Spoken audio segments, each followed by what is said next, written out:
အားလုံးမင်္ဂလာပါဒီပဲနုတ်ဘူးလေးရဲ့၄ချိန်ကဘာလို့ရှိမလို့ထင်လဲ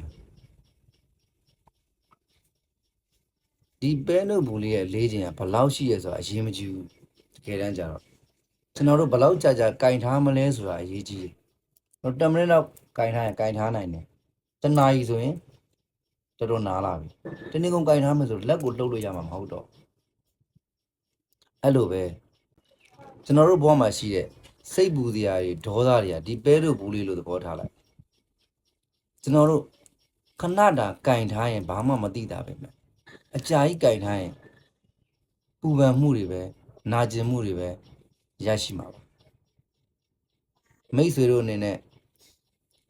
ကိုယ့်အတွက်မလိုလားတဲ့အရာတွေကိုအကြာကြီးကင်မထားပါနဲ့တချို့အရာတွေကိုလွှတ်ချပလိုက်ပါ